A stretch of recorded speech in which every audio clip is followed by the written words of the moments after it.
At CalTech, man and machine are working together at the new CAS research facility. The scientists, engineers, and students at this facility are hoping to bring the future of autonomous systems like walking robots and self-flying medical vehicles even closer to reality. CAS, Center for Autonomous Systems and Technology, is a facility where we test our artificial intelligence. We work on aerial vehicles, unmanned aerial vehicles in this facility.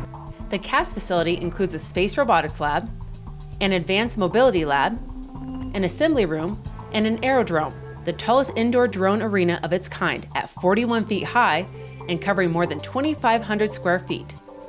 It has 48 cameras, I believe, that operate at 100 microns per second. So we're able to measure the movement of the vehicle very precisely.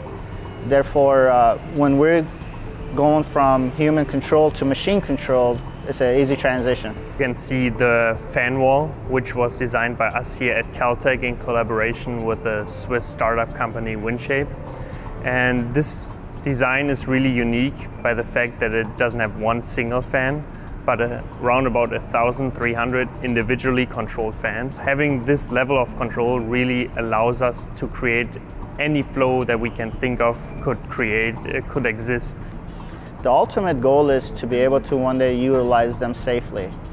For instance, we're working on a flying ambulance, an autonomous flying ambulance. We could send this machine where it's too dangerous to send another human being, therefore save more lives. At this time, it's too early to say when this thing going to be actually practical, but our goal is that to have the first prototype of, say, flying ambulance to be built in the next 3 or 4 years. But the current model, as you filmed it, is going to fly autonomously from CalTech to JPL in the next 5 to 9 months. We're not just going to put drones in the air. We need to have aerial highways for different types of aircrafts.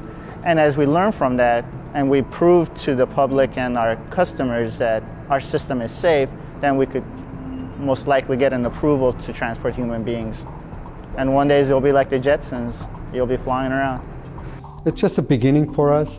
You walk in and you see classes of 30, 40 students that actually studying different robotic systems. They're flying drones around, or assembling drones, or assembling prosthetics, or working on the small satellites that they work together. So just watching the students and watching the researchers to work together, and hopefully eventually robots going to participate as partners in helping for us to do better science and better engineering. One of the first autonomous systems in the country, known as the Explorer-1, first satellite that the US put in the orbit, actually came from CalTech and JPL collaborations. And that tradition still basically exists. Difference is that now we are dealing with much different technologies and challenges in the space and autonomous systems. Working in a facility like this, it's exciting because we're solving big problems. We are looking at solutions to the problems of autonomy and transportation, aerodynamics. So a lot of the robots that we deal with in our lab are semi-autonomous, and when I say semi-autonomous, what I mean is there's usually a human in some way controlling the robot. What we're really trying to move towards is fully autonomous systems, so things that have cameras, things that can make decisions on where they are in the world and how they want to go about moving in the world without having a person tell them directly move forward, move left, right. So something like the Cassie robot that we have right here, at the current moment is walking blind, so you see it has no cameras or anything like that. So what we're doing with the robot is essentially steering it.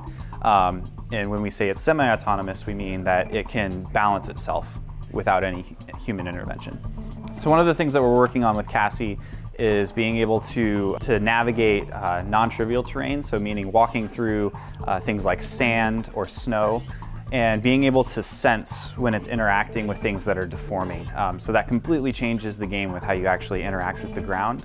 I think this work is really important because this can enable people to have their life back and enable them to live the life that they want. And so there are other there are only a couple other powered prosthetic devices, but this one is more efficient, and I think it is more efficient because we do so much math behind this, and understanding that math is what enables us to design this in an optimal fashion, and also then it gives us a baseline so that we can extend that math to achieve new behaviors so that the user can go on more terrains and have more freedom in their life. So on top is the iWalk adapter, which allows me to be strapped into the device and use it.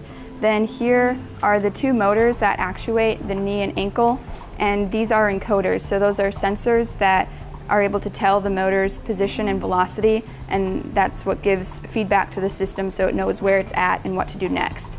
The motors are attached to gearboxes to give us the right amount of gear reduction so we can generate enough torque. And then the gearboxes also have these torsional springs, and these springs give the device compliance and also give energy recovery. Then down here are the motor controllers, and so these we purchase from a company and then we integrate our circuit boards into them, and so these control the motors, and they're connected to a microprocessor, and this is where we put our code to run the entire device. On the back here, there's this pulley system, and so this is what connects the motors to the gearbox. Down here, this is a passive ankle roll joint, so there are springs here and here to allow some motion in this direction to make it more compliant and comfortable for the user. And on the bottom is just a plastic hard foot with a sensor on the bottom that tells us when we're in contact with the ground and when we're not. We always have to try out new ideas, and so that's pretty much our daily lives, is coming up with how do we make these new ideas happen. I think just being in the field of robotics in general kind of gives you that feel, because we don't see robots moving around everywhere in our daily lives, and so being able to work on something that we imagine can be part of daily life in the future is amazing. We get to feel like we are helping the future happen. And so being here in CAST is going to help that even more.